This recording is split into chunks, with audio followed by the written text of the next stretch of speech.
Well, hiya, BookTube. Bill Ruttenberg here with the Ruttenberg Library.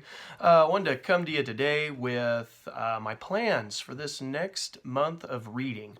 We're going to call this video the March of the Middle Grade Mystery Mammoths TBR.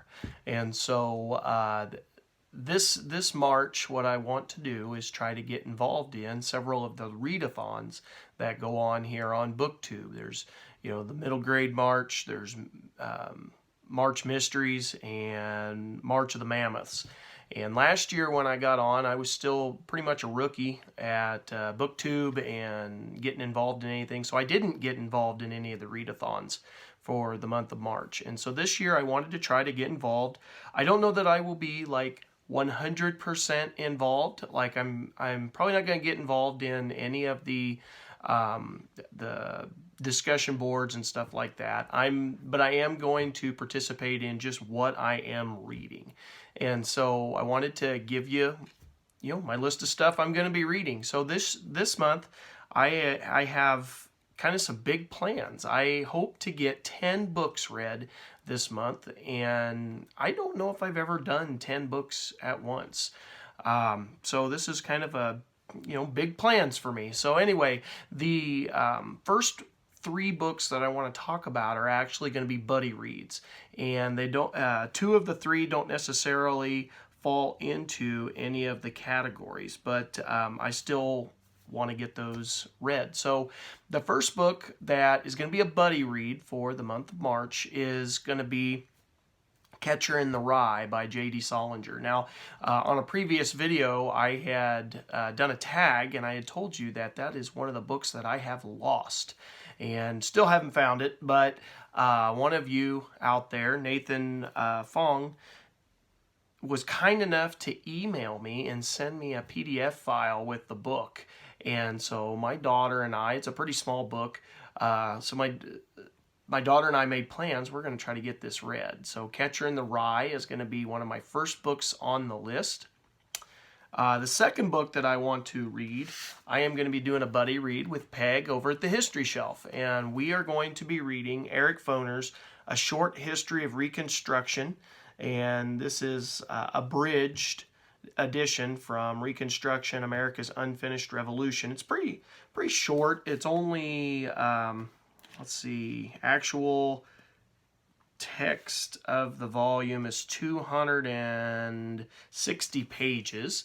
And so this isn't going to be too bad. I think we're going to read, a little over 50 pages, I think 55 pages each week. That's kind of the plan. And it should take us to the end of the month. We should have this thing knocked out. And so Peg and I are going to be doing the buddy read on Reconstruction. And we wanted to do this because last month of January, we did a buddy read, and we were talking about some of the stuff that led into, it was a book on Lincoln and John Brown, some of the stuff that led into the Civil War.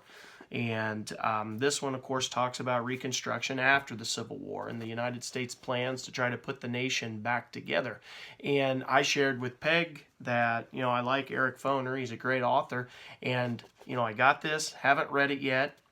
One of the reasons I haven't got it read yet is typically in my class with my 8th grade American history, we get to the Civil War and we fight the war. Lincoln is assassinated, and that's about the last day of school. We have a test and we're done.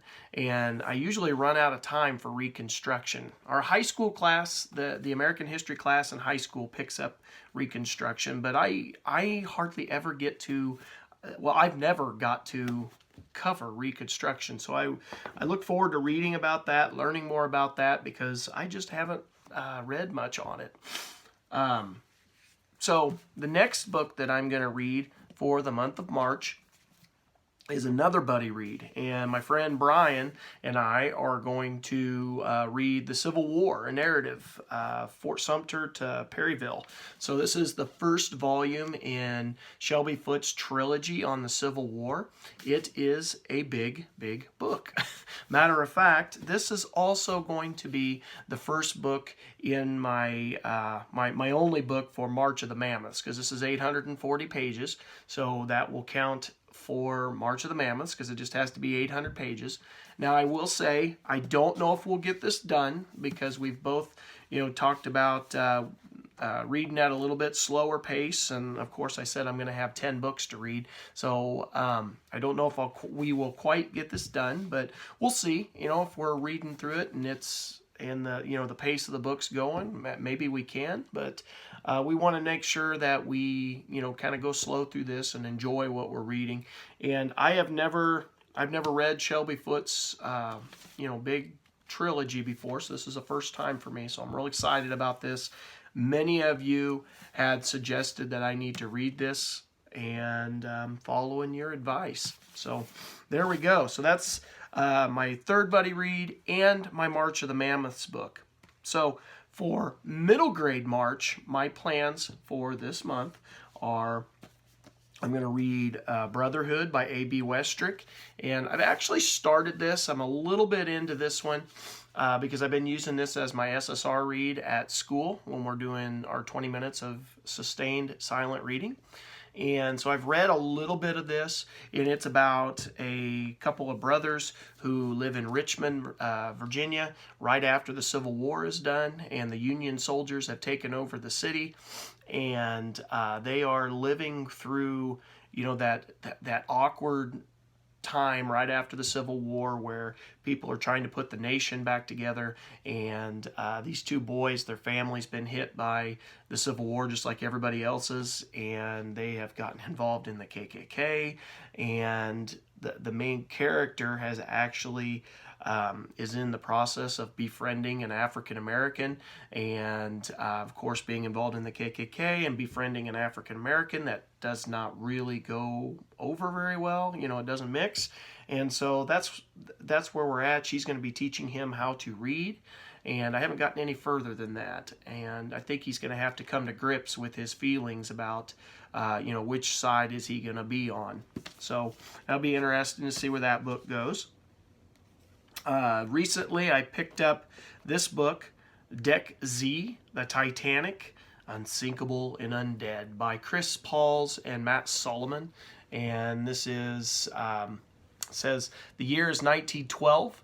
Theodore Weiss, a German scientist, has discovered a strange new plague that ravages its victims, transforming them into soulless, flesh-hungry monsters. Yet his lab studies show that the strain also holds great promise. It could be the key to a cure for all types of the plague.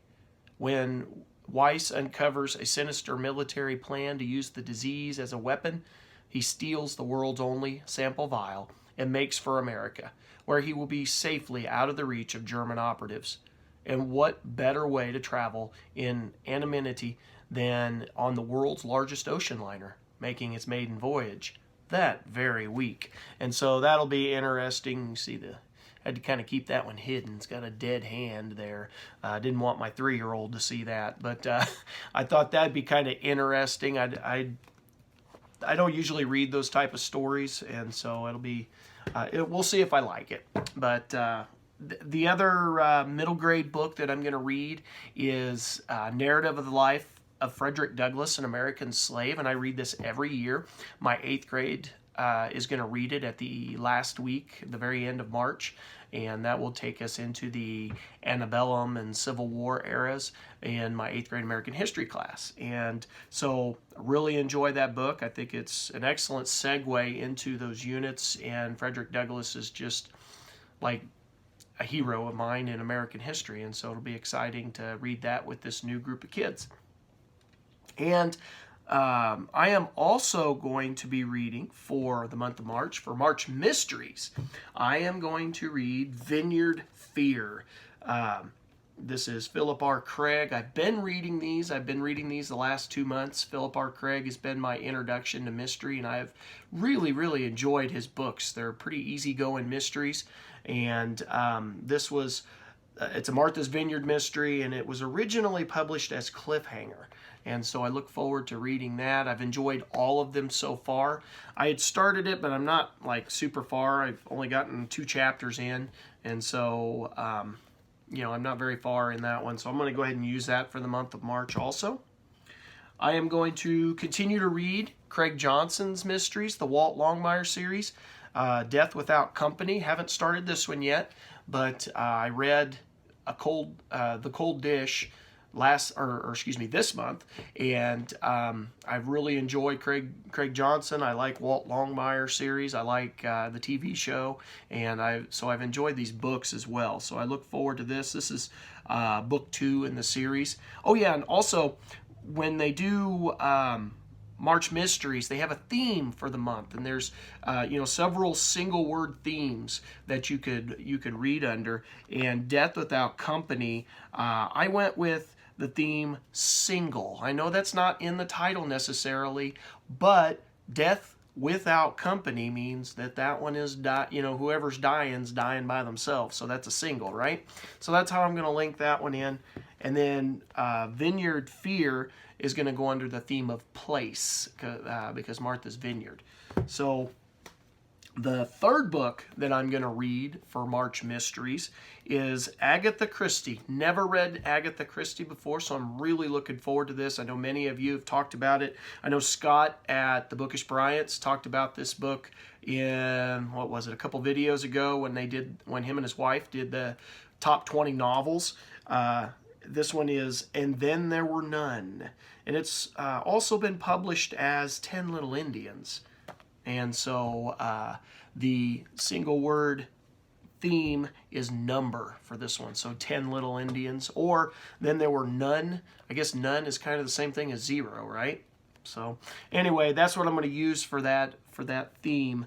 I look forward to that because everybody talks about Agatha Christie and how great a mystery author she is, and so I've never tried her, so it'll be my first time. I'm excited.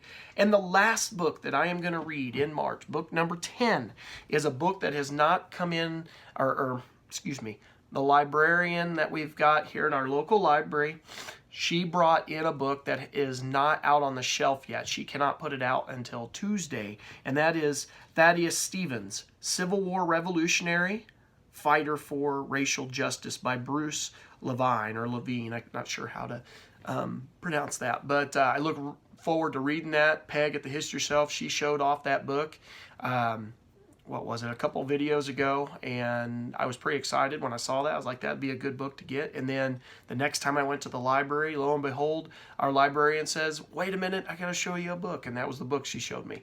So I was pretty excited about that. But anyway, that is going to be my month of March and my 10 books that I'm going to try to get read. Most of these are just a couple hundred pages, 200 to 250 pages, a lot of them. And so I feel good about putting up a pretty good number for March. And we'll see how it goes. Hopefully, life's going to start picking up pace at school. I got track going to start here in a couple weeks, and so I'll be putting in some time with the kids, some extra time with the kids, and of course just the everyday things we do at school. And just as we get closer to the end of the school year, things usually pick up pace. And then I have a daughter who is a senior, so it's going to get a little hectic these next couple months. But anyway, that is going to be my, like I said, month of March plans. And BookTube, I hope you all are having a great weekend. I hope that you have put together some pretty good plans for March in one of the readathons. If you're not involved in those readathons, get involved. It's fun stuff. So anyway, until next time, BookTube, thank you for watching. Have a great day and happy reading.